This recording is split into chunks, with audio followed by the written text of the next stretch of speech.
Papito hermoso, Dios Todopoderoso, en el precioso y bendito nombre de nuestro gran Dios y Salvador Cristo Jesús, te rogamos, Padre, que en tu misericordia, en tu amor, en tu gracia, en tu fidelidad, nos concedas, Padre, la llenura de tu Espíritu Santo.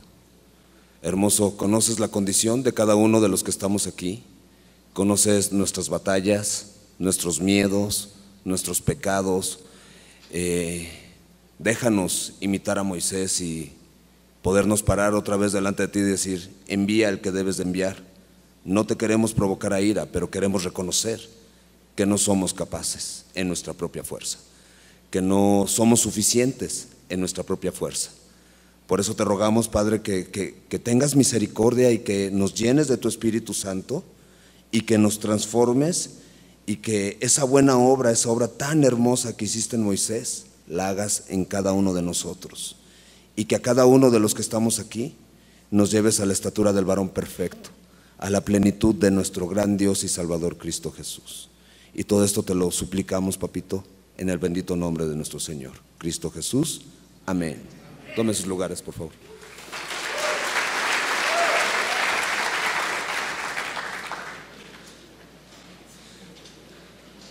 Pues a mí me toca platicarles acerca del poder de Dios, y para poder hablarles acerca del poder de Dios, pues tenemos que hablar de las plagas que Dios permitió, que Dios mandó a Egipto.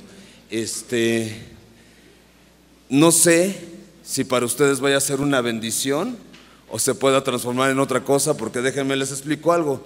Esto comienza en Éxodo 7, continúa en Éxodo 8, luego pasamos a Éxodo 9, luego pasamos a Éxodo 10, y en Éxodo 11 bien, se vislumbra la última plaga, y entonces es así como que, y todo eso lo tengo que enseñar yo. Y si alguno de ustedes se ha discipulado conmigo, si alguno de ustedes ha entrado a una de mis prédicas, pues soy lento de lengua. ¿Qué quiere decir eso? Que hablo un chorro, y entonces el tiempo se me acorta, y entonces me tardo, y si sigo como tratando de amedrentar mis nervios, hable y hable, se me va a ir en tiempo en otras cosas. Ok, el poder de Dios. Antes de entrar a todas y cada una de estas plagas, gran parte se los voy a platicar. Por razón de tiempo no puedo leer todos los textos, y entonces gran parte se los voy a platicar. Permítanme platicarles del poder de Dios a través de lo que está escrito. Y entonces es como si fuéramos a ver una película, pero esta película es de a de veras, es de veritas, es un hecho verífico, y sucedió y se verificó. Ahí quiero poner unos personajes principales. ¿Quiénes? El primer personaje ya lo conocimos, es Moisés. Segundo personaje, Aarón. Ahora hay un personaje bien interesante que no quiero que pierdas de vista: la vara de Moisés. Es bien importante esta vara la va a estar usando Aarón como profeta de Moisés, pero es bien importante. Luego tenemos a los otros personajes, que es Faraón, toda su bola de brujos, escaldrufos estos, Faraón y todos sus sirvientes, y obviamente el principal y más grande personaje de todos es Dios y su soberanía. Ahora, ya hemos visto que Dios ha venido platicando con Moisés, y Dios ya le dio un llamado a Moisés, y Dios ya le dijo a Moisés: tú vas a ir, te vas a parar ahí y vas a hablar lo que yo que te dé que hables. ¿Ok? Y entonces nos quedamos con un Moisés presentando una genealogía, haciendo una revisión del pasado. ¿Se acuerdan lo que nos presentó Lenin? Del pasado, y diciendo: sí sucedió, o sea, me usó a mí. ¿Qué está diciendo?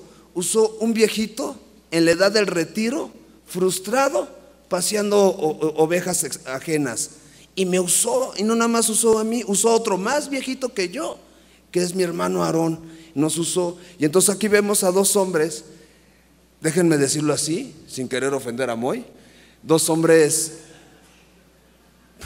que no servían para nada. Y nos podemos identificar. Tal vez algunos, otros han de decir: no, yo sí puedo y tengo un chorro de recursos, ¿no?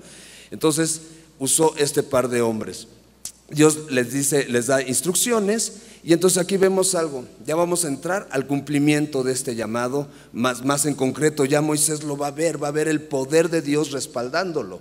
Entonces dice el Salmo 33, versos 8 y 9. Lo que Dios dice, se hace. Lo que Dios manda, existe. Así es la autoridad de Dios. Dios le dijo, esto va a suceder, y eso se hizo. ¿Y por qué pongo esto así? Miren lo que dice Éxodo 7, verso 1. Éxodo 7, verso 1. Jehová dijo a Moisés: mira, yo te he constituido Dios para Faraón.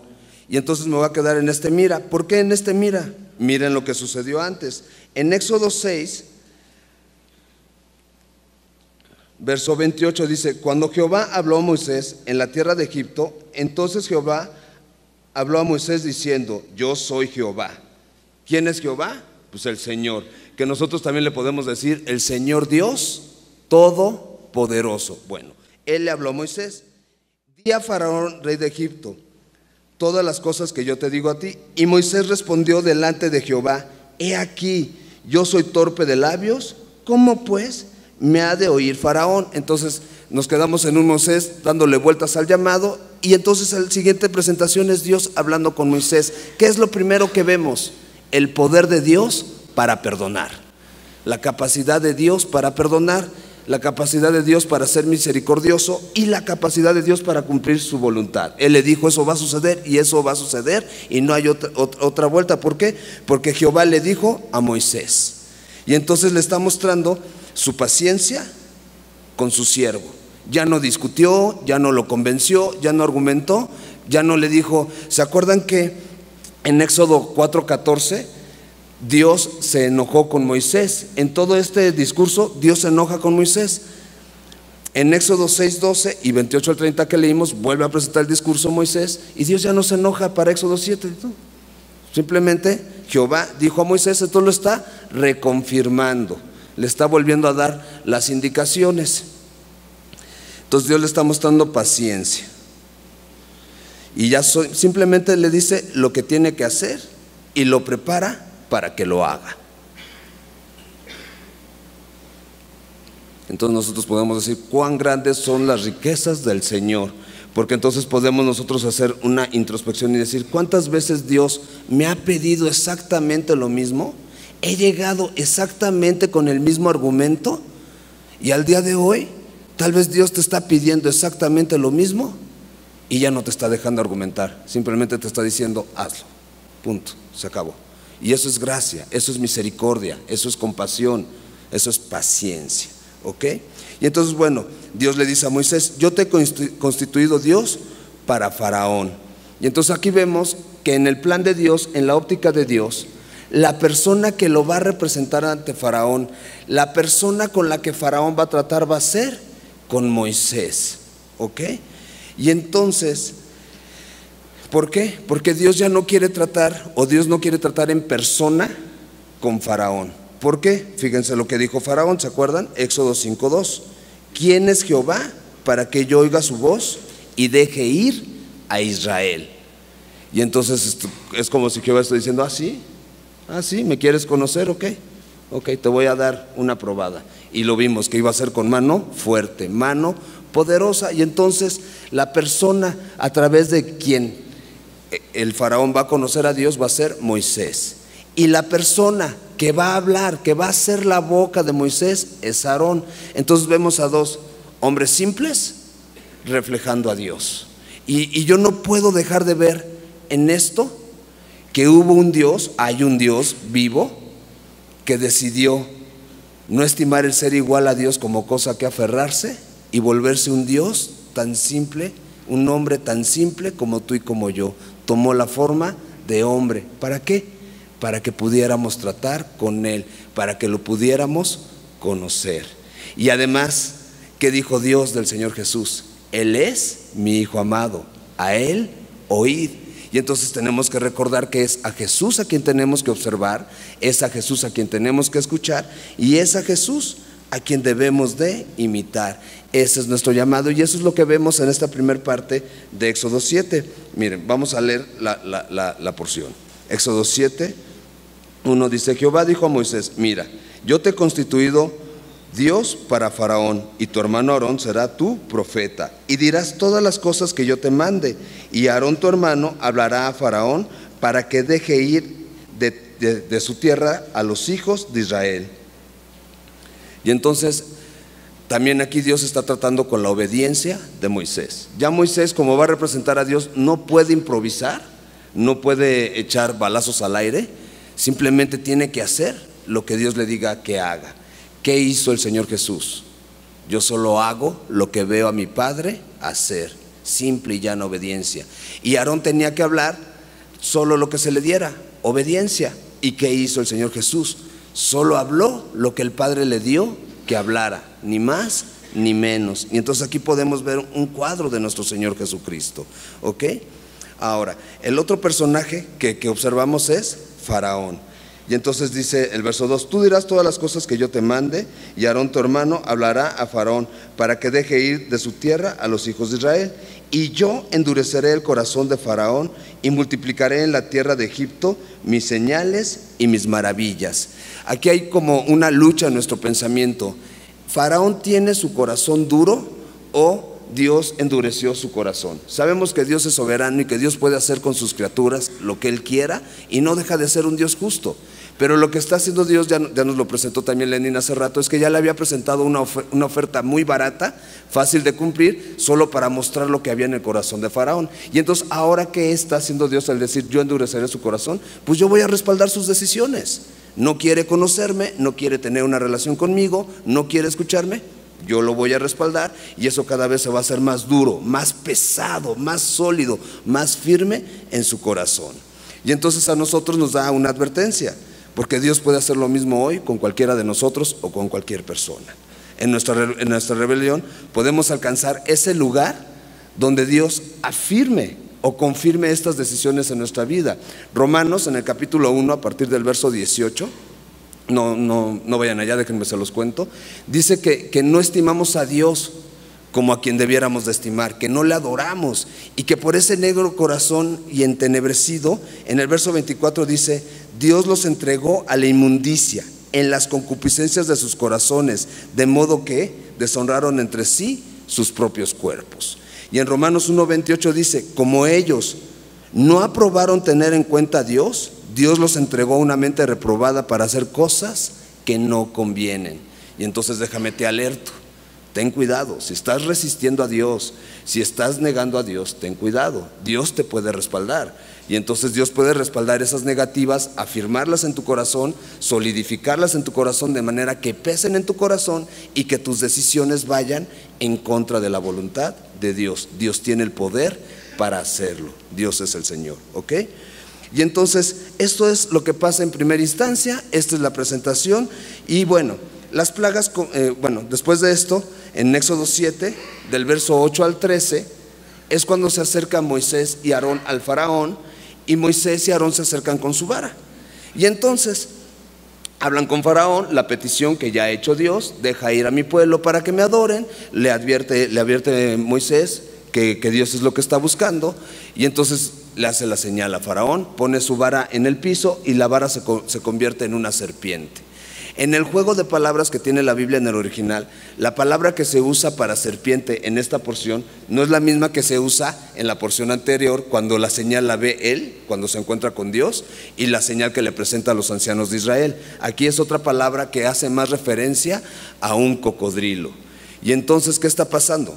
Pone su vara, se convierte en un cocodrilo, llegan todos estos sabios, todos estos magos de Faraón, y también se convierten en cocodrilos estas varas. Ajá, sí, el cocodrilo del Nilo es el que representa el poderío de egipcio, el poderío del reino de los egipcios. Y entonces lo que está haciendo aquí Dios es mostrar cómo se come todas las demás culebras, serpientes y cocodrilos esta vara. Dios lo que está haciendo es mostrar que su poder es superior a lo que sea, superior a cualquier ídolo, superior a cualquier idea que pudiera tener Faraón de su reinado. Acuérdense que en aquella época el reino de Egipto era súper poderoso, y pues bueno, tenía un reino extenso y enorme. Y entonces Dios le está mostrando a Faraón que no va a poder con él, se lo está advirtiendo al comerse todas estas serpientes, le está advirtiendo: no vas a poder, yo me voy a comer todo esto, no puedes conmigo, no tienes poder. Básicamente le está diciendo: no eres nadie, no eres nadie conmigo, no estás a mi estatura. Y entonces la serpiente se come a las otras serpientes. Esta porción es bien interesante. Vamos a regresar adelantito y vamos a profundizar más en esto, pero bueno, vamos a dejarlo así. Ahora, aparecen, aquí es donde aparecen los sacerdotes. Dice la narrativa que ellos eran sabios, tenían muchos conocimientos.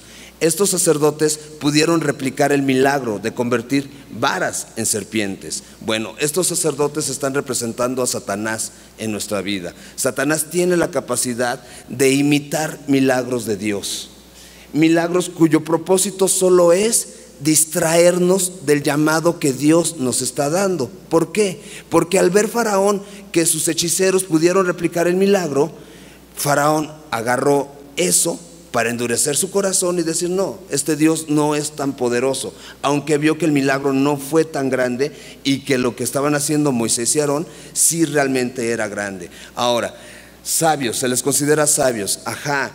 Déjenme definir sabiduría para saber qué tan sabios eran. Según Proverbios, capítulo 9, verso 10, ahí si quieren, sí, acompáñenme. Proverbios 9, verso 10, dice que el principio de la sabiduría es el temor al Señor, y que la inteligencia es el conocer al Santísimo, ¿no? Y el conocimiento del Santísimo es la inteligencia. Ok, y entonces, si el principio de la sabiduría es el temor del Señor, quiere decir que la sabiduría es el temor del Señor. Eso es lo que define la sabiduría. Y entonces otra pregunta lógica sería: bueno, ¿y qué es el temor del Señor? Pues regrésate una página atrás o un capítulo atrás, Proverbios 8:13. El temor del Señor es aborrecer el mal, la soberbia, la arrogancia y el mal camino. ¿Por qué? La boca perversa, porque esas cosas aborrece al Señor. Y entonces, identificándolo con estos sabios no aborrecían el mal, no aborrecían la soberbia. ¿Por qué no aborrecían la soberbia? Se creían autosuficientes y no reconocían a Dios en sus vidas, y eso es soberbio, no reconocer al Creador. Él nos hizo y no nosotros a nosotros mismos. Y entonces en eso no aborrecían todos los demás, la soberbia, la arrogancia, el mal camino y la boca perversa. Ahora, inteligentes, según Job 28, verso 28, aclara el mismo principio. El principio de la sabiduría es el temor del Señor, pero también dice que el apartarse del mal es la inteligencia.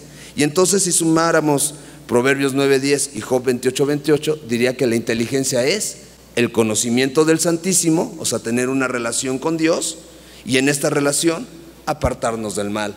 Estos hombres no vivían apartados del mal, estos hombres no tenían conocimiento del Santísimo, porque estos hombres apelaban a fuerzas, déjenme decirlo así, ponerlo como en oscuridad, fuerzas tenebrosas y del mal y de más allá y Munra y todo ese rollo, ¿no? Pero no había una relación con el único Dios vivo y con el único Dios verdadero. Y entonces lo único que hicieron fue distraer a Faraón. Pablo habla de estos hombres. Miren lo que dice 2 de Timoteo, capítulo 3.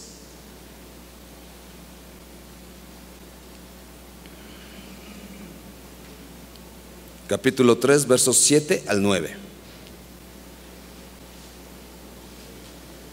Cuando enseñamos la palabra somos bien mañosos, miren, dense cuenta. Cuando estamos buscando nosotros el texto, les decimos el capítulo y les dejamos los versículos al aire, así no se los decimos en lo que lo encontramos, y ya que lo encontramos les decimos tal verso y tal verso para que no nos ganen. Solo obsérvenlo.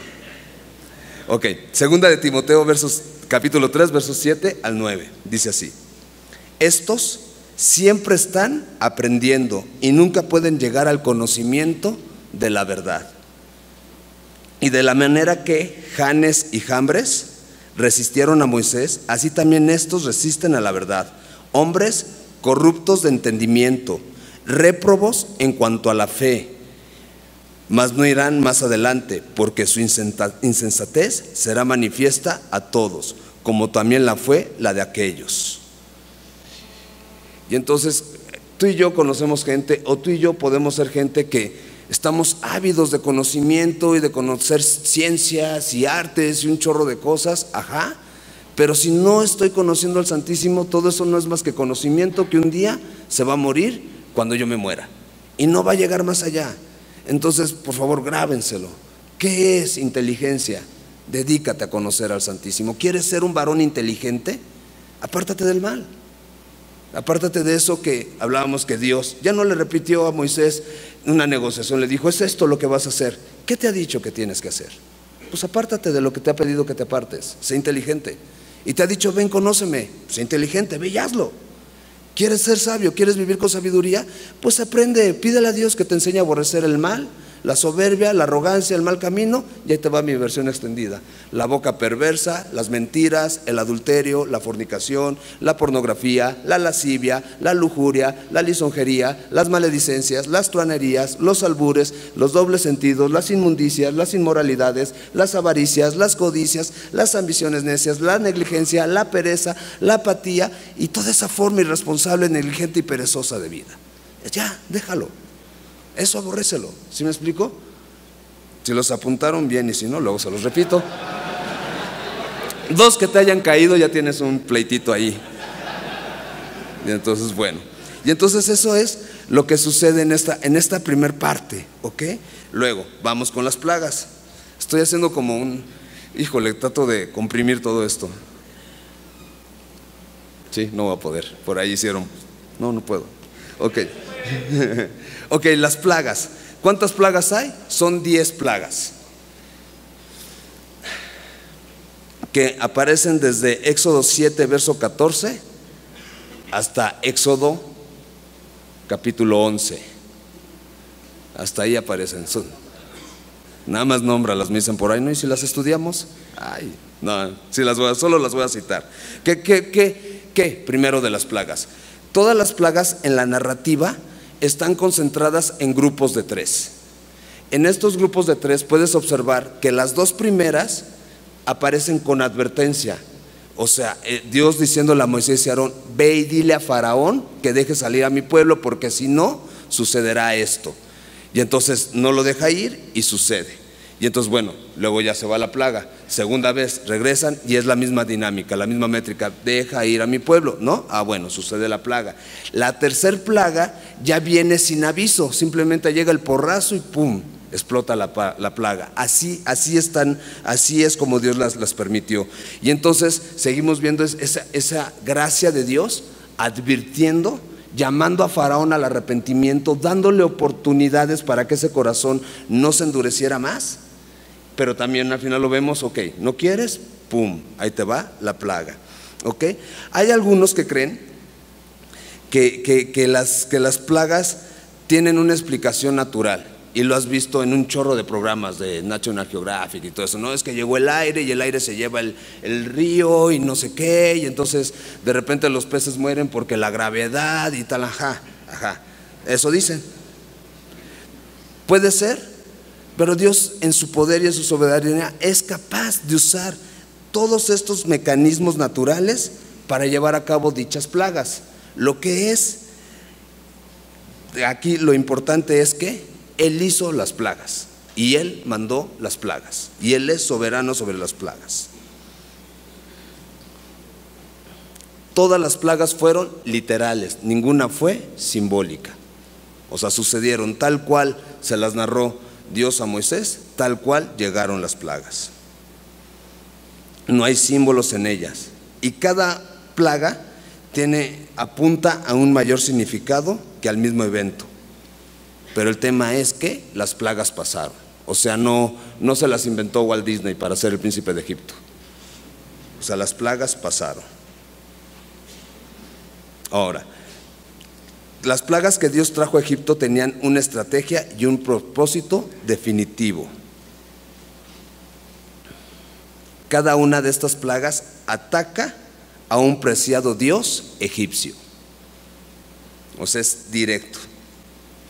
Y entonces no solo Dios está castigando a Faraón y a todo el reino de Egipto, o sea, no solo es el castigo versus Egipto, Las plagas contestaron a la pregunta original de Faraón cuando Moisés se presentó ante él la primera vez. Y vuelvo, ¿cuál fue la pregunta? ¿Quién es Jehová? Para que yo oiga su voz y deje ir a Israel. La pregunta es muy soberbia, porque es como si Faraón estuviera diciendo: ¿y quién es ese? Así, ¿y quién es ese? Y Lenin nos lo puso bien claro. Saulo de Tarso, humillado, le dijo: ¿quién eres, Señor? ¿Qué quieres que yo haga? Pero aquí es: ¿quién es ese? Y en la mente de Faraón es uno más. Y acuérdense que los reyes de aquella época se sentían dioses. ¿Quién sabe de cuál fumaban o de qué comían? Porque naciste de mujer, brother. O sea, igual que todo hombre. ¿De dónde adquiriste poderes? El reino que tienes te lo heredaron. O sea, ¿cuándo conquistaste a los israelitas? Para que no los dejes ir. No son tuyos. O sea, no te pertenecen. ¿Cuándo pediste que tus huestes egipcias fueran a Israel, conquistaran a Israel y se los llevaran presos? Nunca. O sea, tú naciste y ellos llevaban 400 años viviendo ahí donde tú naciste. ¿Sí me explico? Entonces es una mentalidad llena de soberbia, llena de egocentrismo, llena de orgullo, y Dios le va a responder esta pregunta. ¿Ok? Una pregunta que a veces nosotros la hemos hecho con esa misma tónica. O sea, sí, Dios, pero yo vivo aquí en la tierra. O sea, Él quiere, pero yo vivo aquí. Que venga Él y me lo resuelva, o que venga Él y lo haga. Ten cuidado. O sea, ¿ok?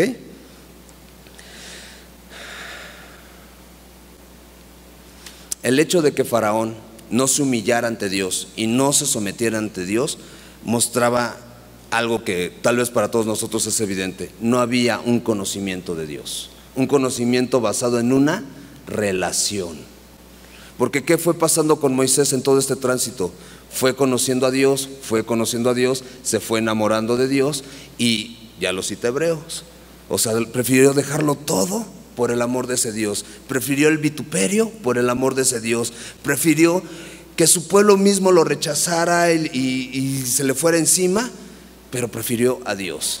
¿Cuál fue la relación de Moisés? Que si alcanzáramos ver hasta el final del Éxodo, Dios le avisa: ya te vas, Moisés, ya te vas a morir. Y en ese final Moisés no le replica a Dios.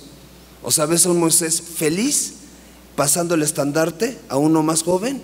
Ves a Moisés orando por este joven, y ves a Moisés como diciendo: pues ahí se ven, yo ya cumplí, yo ya llegué y voy a un lugar mucho mejor, con el que es mejor que lo que gustes y mandes aquí en la tierra.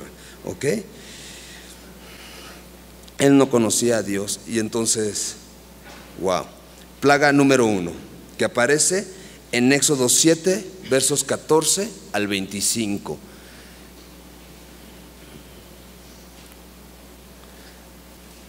Esta plaga es en contra del Nilo y de los peces del Nilo. Esta plaga hace que el Nilo se convierta en sangre y que todos los peces mueran. Ahora, te decía que las plagas tienen distintivos. Fíjate, y todas las plagas, todas tienen un distintivo en común: muerte, sangre y pestilencia.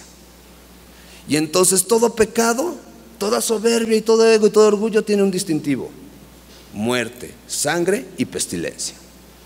El pecado apesta, hiede, lastima. Y no nada más a ti ni tu relación con Dios, lo que tienes más cerca. Porque Faraón representa a Egipto, y el que pagó las consecuencias de la negativa de Faraón, ¿quién fue? Egipto. Y entonces aquí lo que le está diciendo Dios en esta primer plaga a Faraón es que él es más grande que el Dios Knum, no sé cómo se habla en egipcio. Bueno, este Dios es el guardián del Nilo. Los egipcios obviamente adoraban el río Nilo y creían que el río Nilo tenía un guardián. Y entonces cuando Dios convierte el río Nilo en sangre, le está diciendo: ¿y dónde está tu guardián? Ahora sí que, ¿dónde está tu paro? ¿Quién te va a hacer el paro? Mira, ya está sangrando. Luego, le está mostrando que es más grande que el Dios Api, el espíritu del Nilo. Y entonces ellos creían que espiritualmente se alimentaban del Nilo, y el Nilo está sangrando. Si está sangrando, quiere decir que el espíritu lo está abandonando, se está muriendo. Y también le está diciendo que es más grande que el dios Osiris, que tiene al río Nilo como su torrente sanguíneo. Si el dios Osiris tiene al Nilo como su torrente sanguíneo, ¿cómo le hacemos para ver tu torrente sanguíneo? Tienes que herirte, tienes que abrirte. Bueno, pues ya está herido Osiris. Y al haberse muerto los peces, está muerto.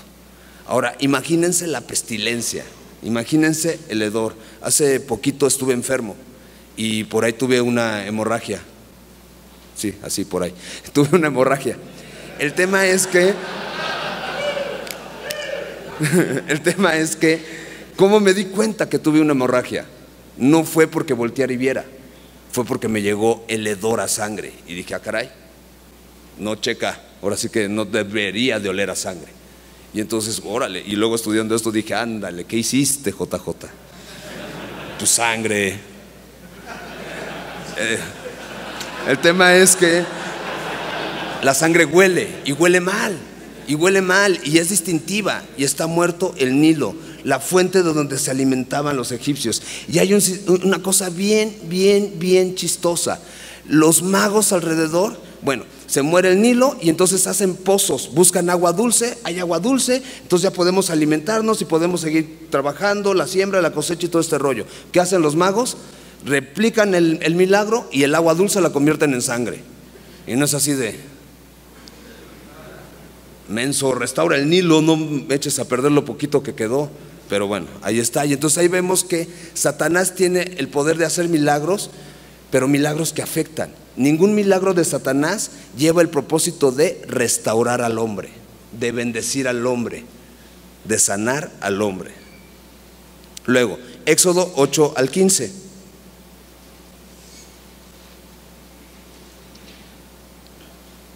Es la plaga de las ranas. Nuevamente, muerte y hedor. ¿Por qué? Porque todas las plagas mueren. Ahora, la plaga del Nilo y esta plaga de las ranas llegaron con una advertencia. Fueron Moisés y Aarón, se presentaron, advirtieron y luego sucedió.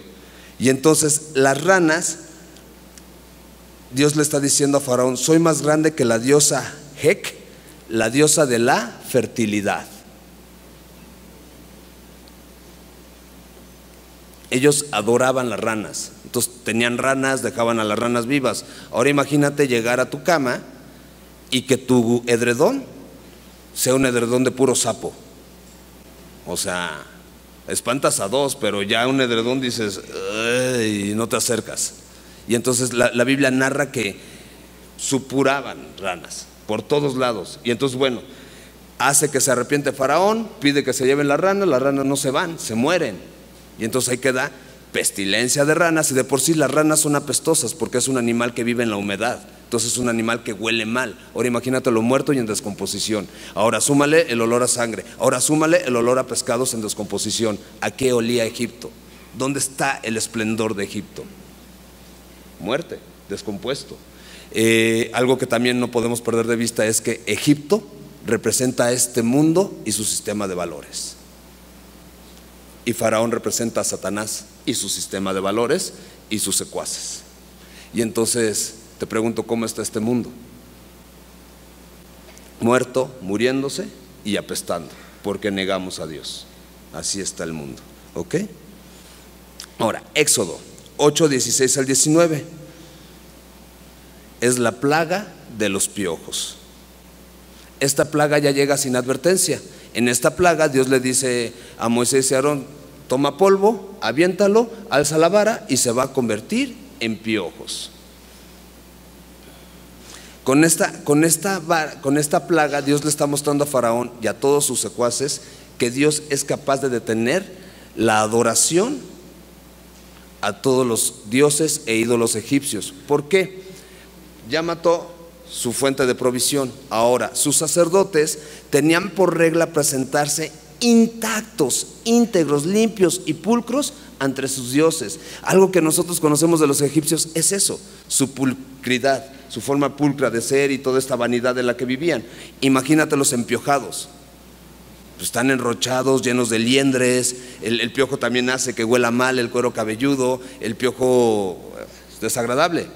Y entonces ya cesó, ya no pueden ofrecer sacrificios a sus dioses, ya no pueden estar delante de sus dioses. Y aquí los mismos egipcios declaran, estos sacerdotes dicen: no podemos, ese es dedo de Dios. Entonces sus mismos sacerdotes le están diciendo a Faraón: cuidado, cuidado, hay alguien más grande y te está hablando, ten cuidado. Y si observas la idolatría también apunta a Dios.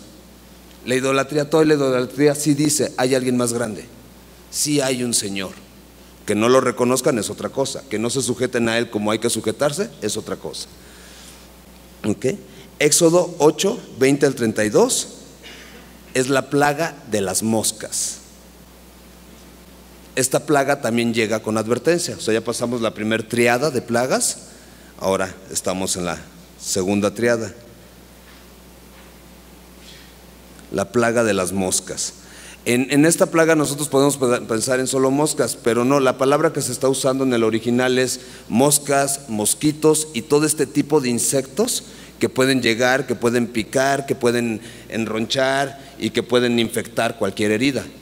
Y entonces Egipto se sigue pudriendo, Egipto se sigue enronchando, Egipto se está muriendo. Y dice que la Biblia narra que se oscurecía el cielo con estas plagas. Entonces, por más que se encerraran, que se taparan, que buscaran métodos para que sus casas estuvieran libres de estos insectos, era imposible. O sea, no había mosquitero que detuviera la plaga. ¿Ok?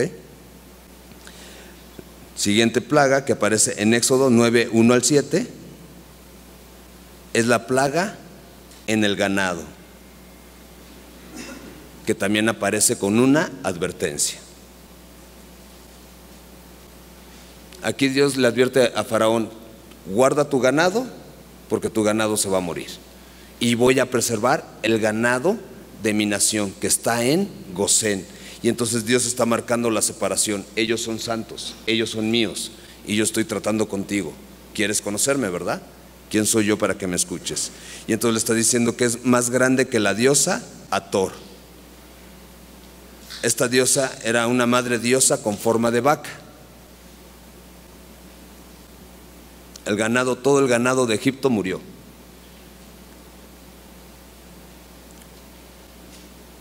Luego, Éxodo 9, 8 al 12. Ya estamos en Éxodo 9, 12. Miren, se puede. Es la plaga de las úlceras. Es el segundo juego de triadas. Eso quiere decir que esta tercer plaga de este segundo juego llega sin advertencia. Y entonces está diciendo, aquí le está diciendo Dios a Faraón que él es más grande que la diosa Hipnotep, la diosa de la medicina.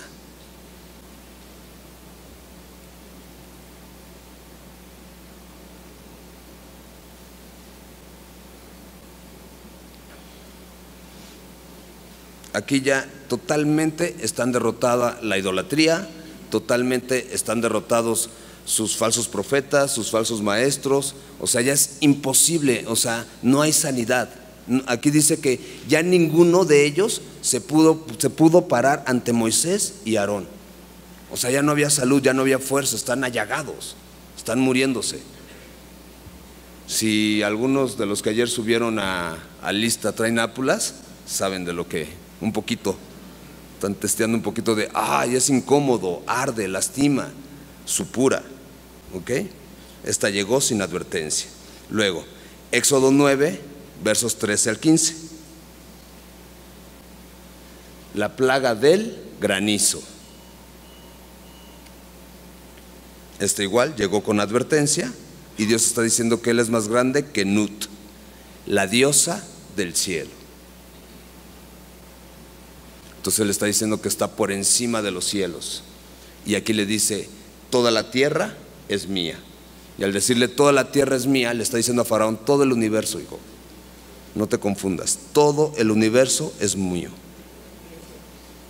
13 al 35, la plaga del granizo.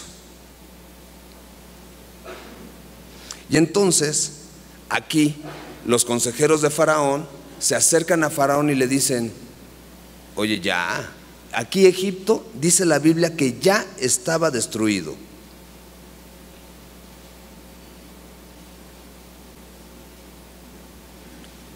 Aquí le está diciendo Dios a Faraón para que entiendas que no hay otro Dios como yo en toda la tierra.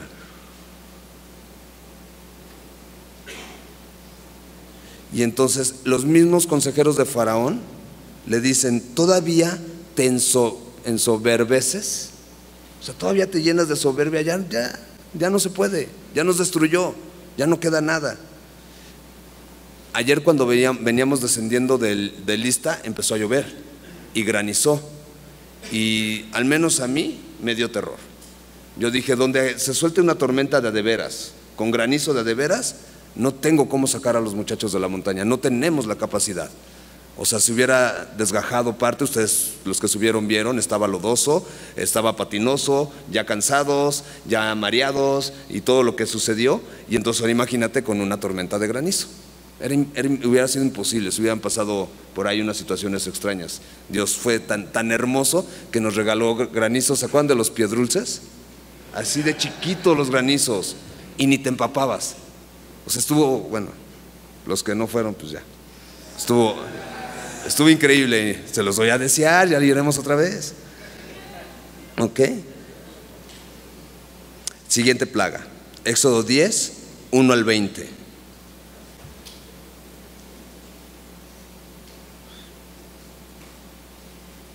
Es la plaga de la langosta.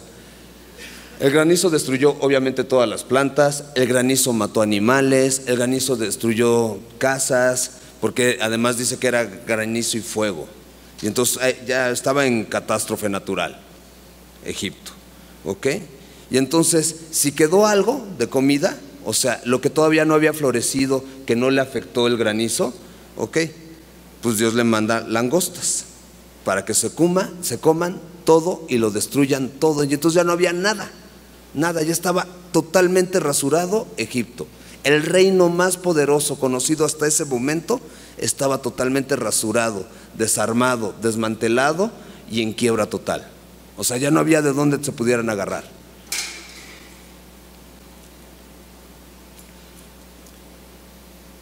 Ok, Éxodo 10, 21 al 29. Imagínense, algunos sí lo vivieron, el terremoto del 85 en la Ciudad de México. La ciudad estaba destruida, estaba devastada. Ok, fíjense, lo que sigue, la plaga de las tinieblas. Esta ya llegó sin advertencia. Si ustedes vivieron el terremoto del 85, hubo colonias que quedaron entenebrecidas, se fue la luz. Bueno, eran boca de lobo, y se decía: no entres, no pases, porque ante la pobreza surgió la rapiña. Bueno, aquí en esta plaga la Biblia narra que no se podían ver. La Biblia narra que las tinieblas eran tan densas, tan espesas, que se podían palpar, que las podías agarrar, se volvieron tangibles. Dice la Biblia que cuando no obedecemos a Dios, nuestro corazón se entenebrece. Y desmiénteme, cuando andamos así, ¿a poco no es tangible? Lo puedes tocar, lo puedes ver. Déjenme decirlo coloquialmente, lo vibras. O sea, o te lo vibran. Luego estás platicando con gente y ves que vive en oscuridad y que vive en tinieblas, y dices: ay, ahora sí que no me vibra este cuate, o me malvibra. Y entonces aquí en las tinieblas Dios le está diciendo que Él es más grande que el dios egipcio Ra, quien se creía que era el dios del sol. Les apagó el sol, les apagó la luz, dijo: a ver, páguenme. Y no tenían moneda fraccionaria para pagarle a Dios. Y la última plaga que aparece en Éxodo 11, la advertencia, porque en Éxodo 12 y adelante vas a ver el cumplimiento. Pero ese texto que lo enseñé otro más. Éxodo 11 anuncia la muerte de los primogénitos. La primera petición Dios la lanza así: deja salir a mi hijo, a mi unigénito, a Israel. Y entonces Dios le está diciendo a Faraón: a ver, si vamos a hablar de tú a tú, a quien tú tienes ahí no te pertenece, nunca lo conquistaste, lo tienes bajo yugo de esclavitud y es mi hijo, y yo soy soberano. Ahora, si hablamos de Israel como el unigénito de Dios, es porque, acuérdate que de la nación de Israel de este linaje iba a venir nuestro Salvador, el Señor Jesucristo.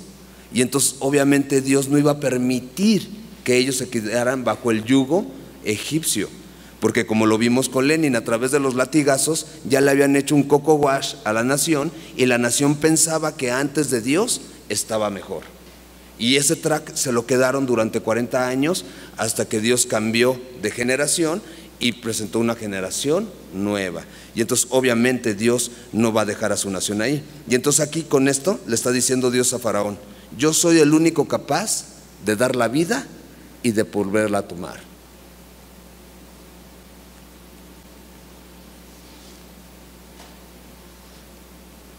¿Qué hacen las plagas? Muestran que Jehová, el Dios de Israel, es más grande que cualquier deidad egipcia y que cualquier deidad de este mundo.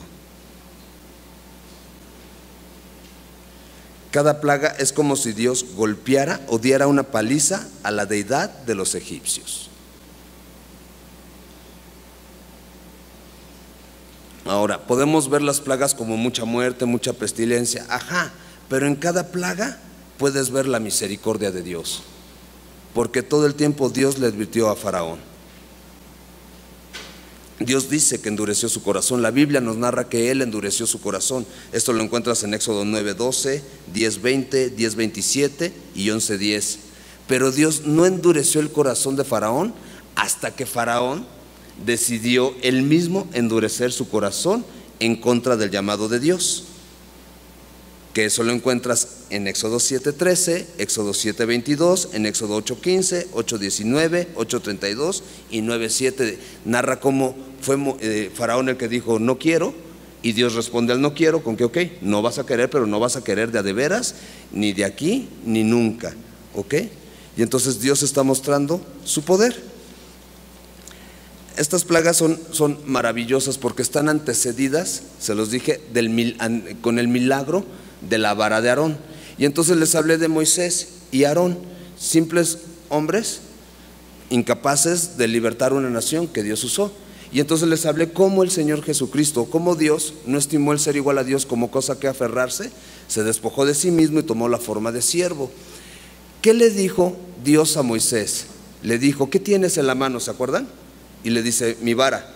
¿Qué era la vara? El instrumento con el que pastoreaba a sus ovejas. ¿Qué era la vara? La vara tenía marcada su genealogía.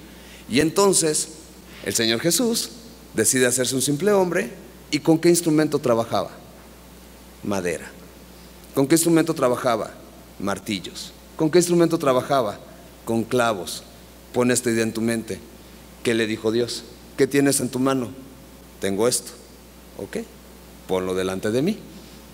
Y entonces el poder de la vara de Aarón es un ejemplo de que el poder de Dios es más grande que cualquier reino, cualquier principado, cualquier potestad, cualquier gobernador de las tinieblas de este siglo, cualquier gobernador de huestes espirituales de maldad, tanto en las regiones celestes o en las regiones terrenales.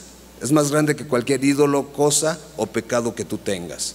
Y Spurgeon tiene una ilustración del poder de la vara de Aarón que aparece en todas las plagas.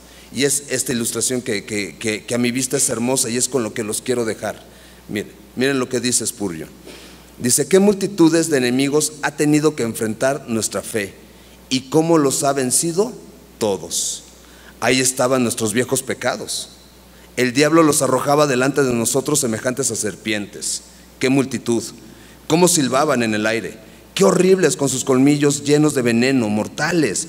Las mandíbulas abiertas, su lengua bífida, pero la cruz de Jesús, como la vara de Aarón, los destruyó todos. La fe en Cristo acaba rápidamente con todos nuestros pecados, porque escrito está: la sangre de su Hijo Jesucristo nos limpia de todo pecado. Primera de Juan 1:7. Y todos sabemos, Primera de Pedro 3:18, porque también Cristo padeció una sola vez por los pecados, el justo por los injustos, para libertarnos, llevarnos a Dios, siendo a la verdad muerto en la carne, pero vivificado en el Espíritu. Y entonces te voy a pedir que hagas un ejercicio teniendo esta idea. ¿Qué pecado te tiene atado? ¿Qué cosa no has podido dejar? ¿Qué hábito? ¿Qué actitud? ¿Qué palabras? ¿Qué relaciones? Dice el Señor Jesús: todo aquel que practica pecado, esclavo es del pecado. Ok, Él vino a dar libertad. ¿Por qué? ¿Por qué te pido que lo traigas a la mente? Para que vayas y tomes esa vara que Dios está proveyendo para ti, que es la cruz del Calvario, que es el Señor Jesucristo. Porque fíjate, comenzamos con los viejos pecados, pero luego dice: pero el diablo levanta otra generación de víboras y nos muestra nuestras corrupciones, nuestra negligencia, nuestro descuido del deber, la dejadez en la oración, nuestra incredulidad, nuestras rebeliones, nuestras desviaciones. A veces quedamos tan atormentados por esos reptiles que nos alarmamos y queremos huir. Y hay dos formas en las que huimos: dejamos a la iglesia, dejamos de congregarnos, dejamos de leer la palabra, y la otra forma es que ponemos tierra por distancia. Ok, Spurgeon te invita y yo te invito junto con Spurgeon: no corras, hermano, no huyas. Lanza la vara de Aarón, que se tragará todas esas serpientes. O vamos a hacer algo, vamos a correr todos, vamos a ir todos, ¿pero a dónde? A la cruz de Cristo, que se va a tragar todas esas serpientes. Aunque sean tan venenosas como la cobra o la serpiente de cascabel, nosotros los vamos a poder vencer por medio de la sangre del Cordero. ¿Cómo lo hacemos, JJ? Primera de Juan 1:9.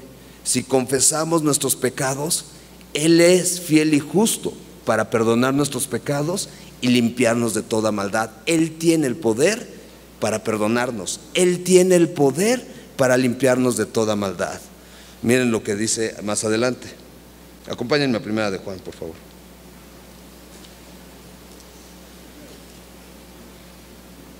Primera de Juan 1:9, que ya lo dijimos.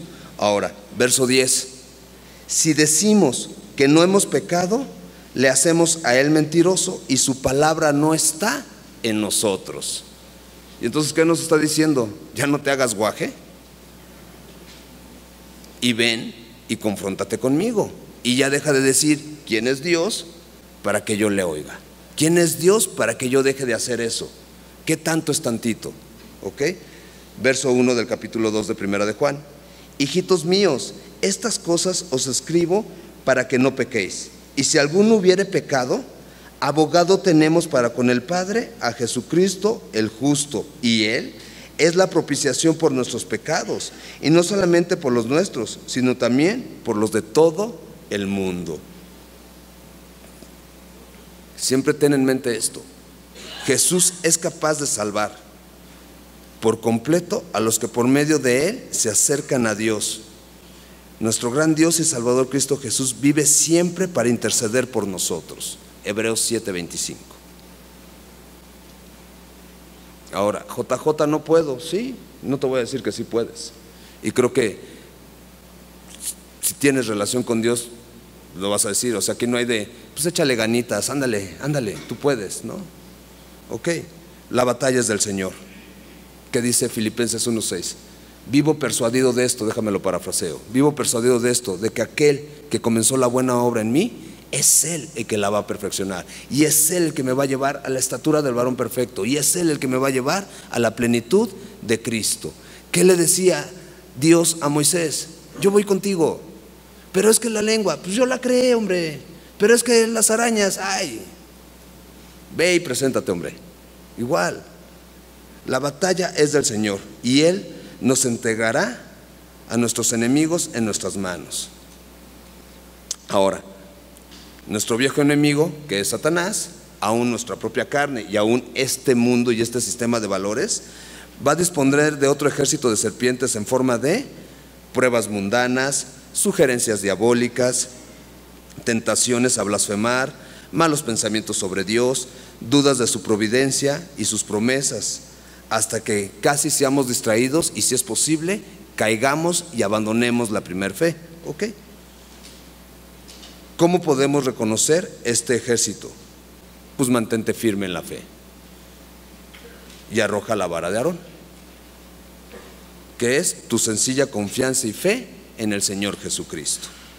Y esta vara se va a tragar todas las demás varas. ¿Cómo le hago, JJ, para mantenerme firme? Efesios 6:10 te dice: fortalécete en el Señor y en el poder de su fuerza. ¿Para qué? Para que cuando venga Satanás con todas sus magias y con todas sus seducciones y con todas sus artimañas y mañas y decepciones y todo lo que trae, toda esa gama tan amplia que trae para hacernos caer, pues tú puedas resistir y estar firme. ¿Y cómo le hago para hacerlo? Acompáñenme a Efesios 3, verso 14, por favor.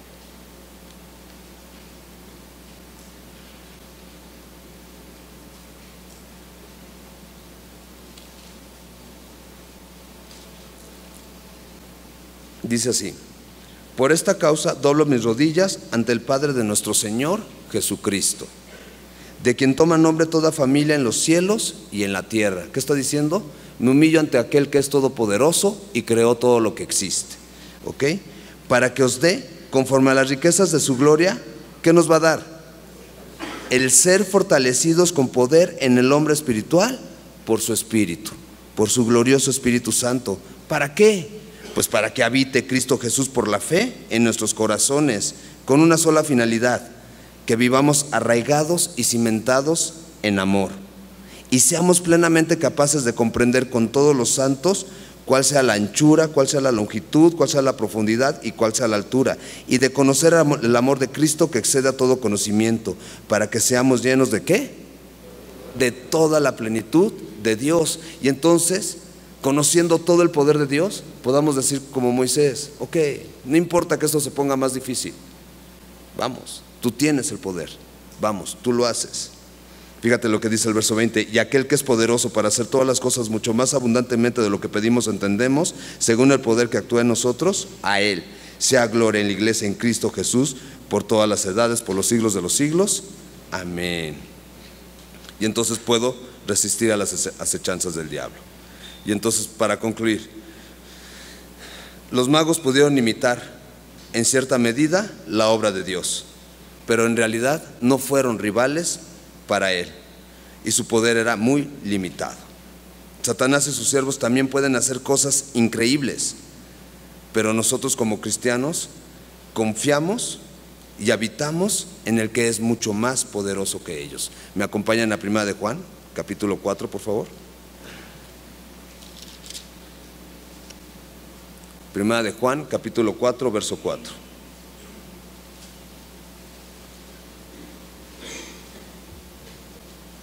Hijitos, chiquitos, cositas, amigos, vosotros sois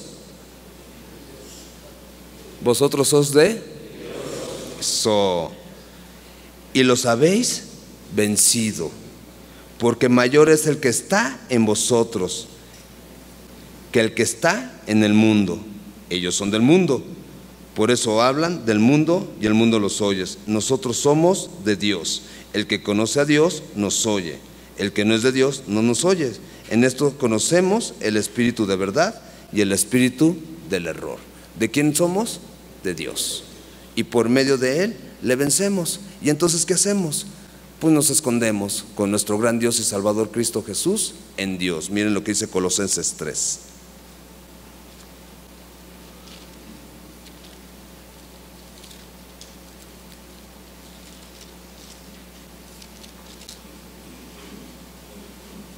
Colosenses 3, verso 1. Si pues habéis resucitado con Cristo, busca las cosas de arriba, donde está Cristo sentado a la diestra de Dios.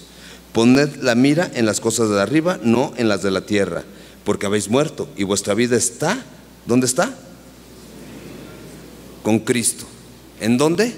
En Dios. ¿Qué hizo Cristo? Venció a Satanás y venció la muerte, y venció todo principado y toda potestad, y mi vida está escondida con Él en Dios.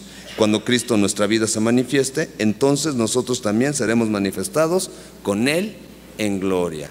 Y entonces, en conclusión, el poder de Dios es superior a cualquier pecado que te esté atormentando.